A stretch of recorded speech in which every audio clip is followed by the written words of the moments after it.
Good morning, everybody, and welcome to episode 78 of the Ask the Coach show, where PingSkills answers your table tennis questions. Today, we answer a question on the rules of serving and whether you can make the ball wet before starting a point. We also talk about the angle of your bat for a forehand topspin and discuss coaching players in matches. As always, Super Coach Alois Rosario is here with me to answer your questions. Welcome, Alois. Thank you, Jeff. And it should be a really good show. Had a pretty long show yesterday. Yeah, it was a long show. We've got a lot of excellent questions to discuss, which is why it went on. But it was a good show, and I hope people enjoyed it.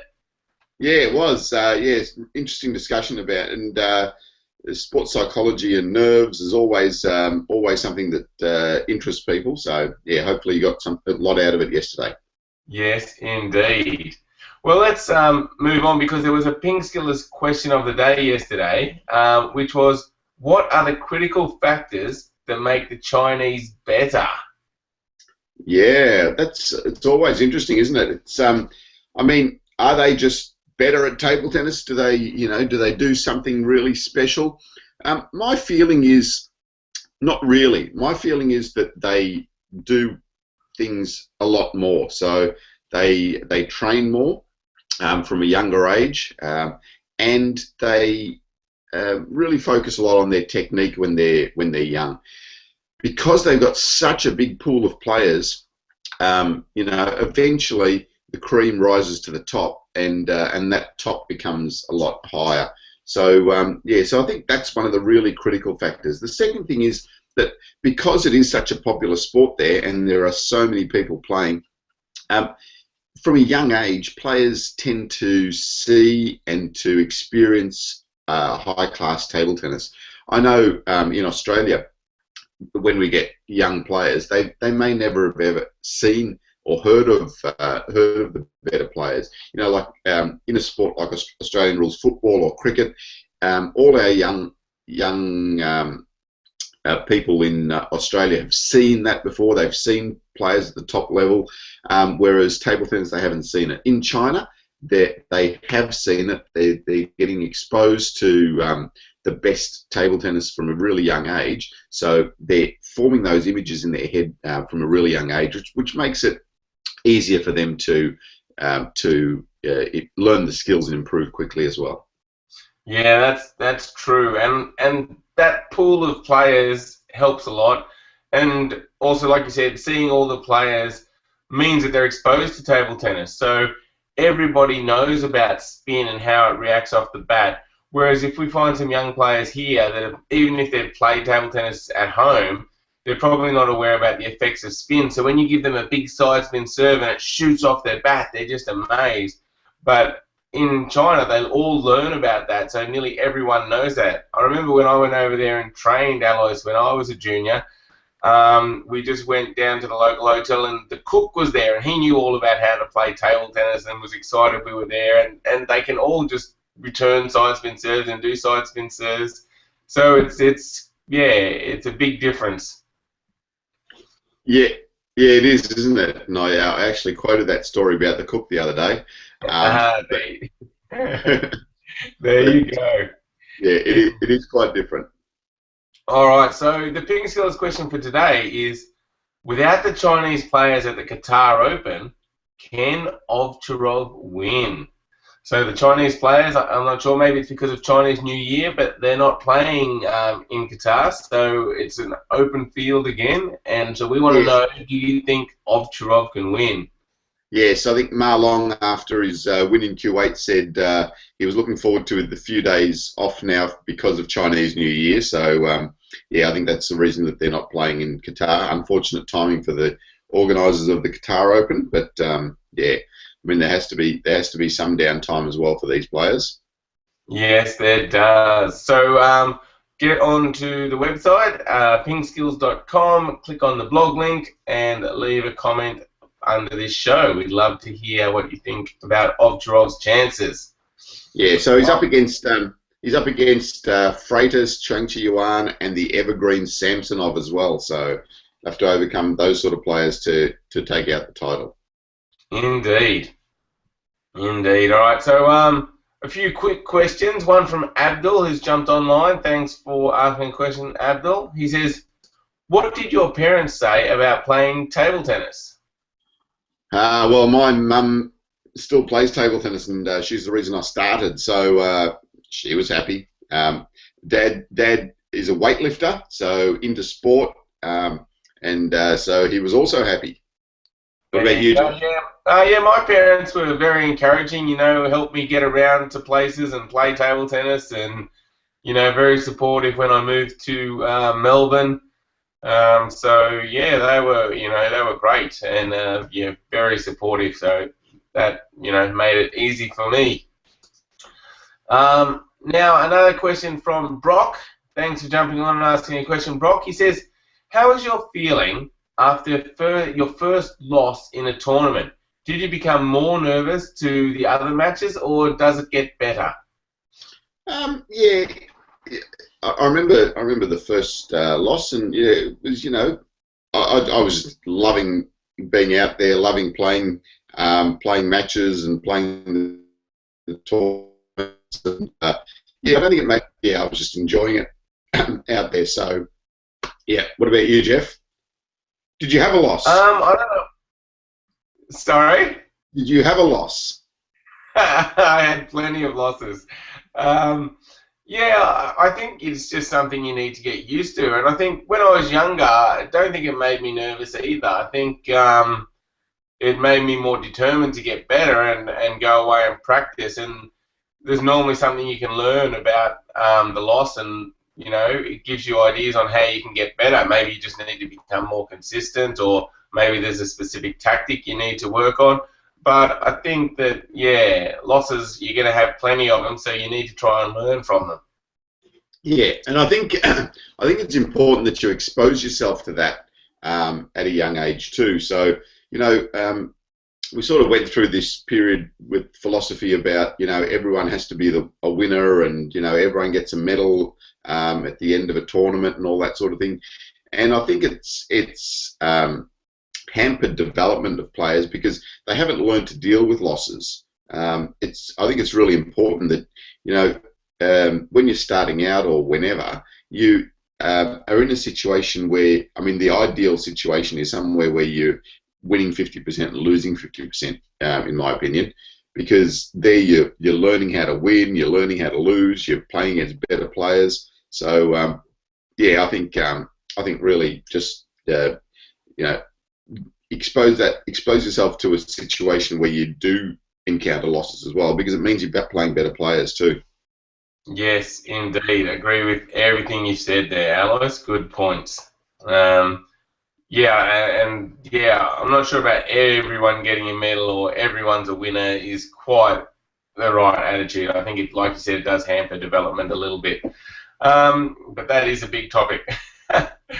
All right, so let's move on. Anthony has a question for us, Alois. And Anthony says, "When receiving serve, my opponent says that I cannot move to step around or anything until the ball has left the racket. Is this true?" No, certainly not, Anthony. So you're allowed to move as much as you want. And in fact, if you watch the better players, we did a little bit of an analysis on, I think it's Zhang Kerr playing Fan Dong, and you'll see that both players have moved a whole lot before the other person's actually touched the ball. So they've put themselves into motion. They're moving. They're getting across, to play their stroke. They're reading where the ball's going by the toss and by the player's backswing. So you're definitely allowed to move. Okay, great. So yeah, so feel free to move around. I guess the only thing that I could think of would be, is there some rule about distraction or anything like? Yeah.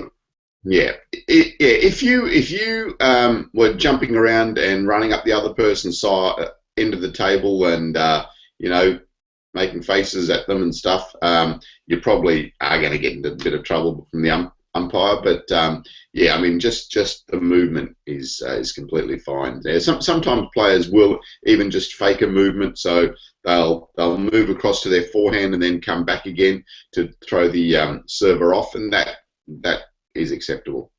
Okay, so there you go, Anthony. That's the answer. You can move around. So tell your opponent that, and good luck against them. Okay, so now the next question, Alois, is from Malky, who says, it was 10-9 for my opponent, and he served the ball. He pretended to serve backspin, so I tried to push it back. The problem was the ball was wet, so that it immediately fell down. Can I make the ball wet to manipulate the surface? No, you can't. So you can't deliberately, get the ball wet and serve the ball. But what happens in a match situation is that sometimes, a bit of sweat will drop onto the ball, and the player will serve, or some sweat drops onto your bat, and so then there's no friction between the bat and the ball, and so there's no spin on the ball. So the ruling on that is that the umpire has to call the let. So if it happens during the point and the umpire sees that there's a change to the playing conditions, they can call a let. But usually, if it happens, and so I serve the ball, it's completely wet, you hit it, go straight down into the table, the umpire doesn't have to say that it's a let or whatever. But it's a very strong tradition in table tennis that if that does happen, that both players just agree to call a let. So, and I think that's the really important point. Just in the spirit of the game, if that happens, just call a let, because it's not anyone's fault that there's a bit of sweat on the ball or on the bat, and it really does affect what happens to the ball. So the ball will just go straight down instead of gripping the rubber and going back onto the table. So if it happens to you, just make sure that you allow your opponent to just play a let, and definitely don't deliberately try to wet the ball. It's just not on. No, that's bad sportsmanship, yeah. And what I normally see is that the person that hits the ball and it slides off, it leaves a wet mark on their bat, so they normally go and show that wet mark to the other person. They go, oh, okay, let's call a let. Yeah, that's the etiquette of what happens with the game. So yeah, let's spread that word and just make sure that's what happens with a sweat ball. Okay, sounds good. So the next question is from Marcus, and Marcus says, it was my turn to take the under-13 team to their match. The doubles was 2-0 start, but the boys just did not realise how the opponents corrected their game and adjusted. They lost the following 3 sets. I did not take any timeouts. Should I have? Interesting. So the other little sideline to this story is that one of the players was his son. So he was getting quite involved in the match, and and I think Marcus was feeling a little bit regretful about, could I have done something better, or I always think, like, at that age especially, it's good to just give them some guidance, but the players have to be out there and they have to learn a lot and they have to experience a lot and just try to work things out themselves as well. So certainly don't feel guilty for not stepping in and rescuing them or helping them out. Maybe the timeout would have helped, maybe it wouldn't have, but they've now been through that experience. They've got that more experience under their belts. They'll be better players for it. So I think you've done a good thing. Leave them, let them play, let them learn, let them see that they have to work things out themselves. So one day they're not going to have a coach sitting there in their corner, and they need to start to think things through. Try to figure out, okay, so what have our opponents done? Why are we now starting to lose games? We won the first 2 games. Why did we lose the 3rd game? So that analysis has to happen themselves. And even at under 13, that's possible, and it's a good practice for them to start. So definitely don't feel guilty, Marcus, and yeah, I know if you're coaching your son, it becomes even more difficult, doesn't it? It's like you start to get a little bit more emotionally tied to it. But yeah, you've done well. The fact that you drove them there, the fact that you took them to the match, or sitting in their corner and offering some support, that's more than enough. Excellent. All right. Well, hopefully that helps you, Marcus, and good luck in the future. And wish your sons well from us. Okay. Next question is from Andre, who says, when playing forehand topspin, do you have the same angle for the bat when you focus on both spin and power? Or when playing power, do you close the bat and go more horizontal with my arm and forehand? And with spin, do you have a more open and a more vertical stroke? Yeah, so yeah, you can alter the angle of your racket for different strokes. So when you're playing a slower, spinnier ball, so the angle of your racket is going to open up a little bit, and also the stroke is going to become a little bit more vertical. So it tends to follow. So if you open up the angle, then you play up, you get more of a slower, spinnier stroke. If you close the angle and go forward, okay, you're going to get a faster topspin stroke. But you can also open the angle and hit it flatter. So that becomes more of a smash or a flatter contact, but then you're increasing the risk factor because you haven't got the topspin on the ball. So, so three things there. One is for the slower one, open the angle and brush the ball up. For the faster topspin ball, close the angle and have a more horizontal stroke. But then you can also hit the ball flatter and faster. But in that situation, the risk increases because you haven't got the dip on the ball from the topspin.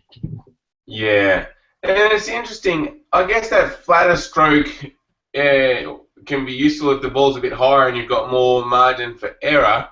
But I think I generally see the top players putting lots of topspin on it unless the ball is pretty high, in which case they'll sort of flat smash it. But they tend to often go for the more topspin to give them the margin for error. But because they're so athletic, they can get a really fast swing and still generate heaps of power and topspin at the same time. Yeah, they do. They're generating a whole lot of speed with that racket, aren't they? And so that's that really fast brushing action over the top is generating a whole lot of spin and speed, and yeah, it's a much safer stroke than the flatter stroke. Okay, all right. Well, sounds like you're on the right track there, Andre. So thanks for the question and keep practicing. Good luck. All right, Alois. One quick fire question from Brock before we go. He says this question is for you, Alois. Do you think your 1990s hairstyle can come back again? Brock, not for me, unfortunately. But geez, I love that 1990s hairstyle. Yeah, maybe it'll make a comeback with all the young kids, I reckon, Alois. It's going to be a big thing. Maybe we'll need to get a picture of you, Brock, and just see where your hairstyle's at. Yes, exactly. Send us a picture of your hairstyle, Brock. All right, thanks everyone for the questions. Make sure you go to PingSkills.com, click on the blog link. You can find all the notes for this show and all the past shows there. You can also sign up for our free newsletter. We've got lots of great table tennis tips on the website, so visit PingSkills.com. Thank you, everyone, and thank you, Alois. Thanks, Jeff, and have a great day, PingSkillers. Wednesday? Yeah, Wednesday. All right, let's go for it. Indeed. Have a great day, everyone. See you later.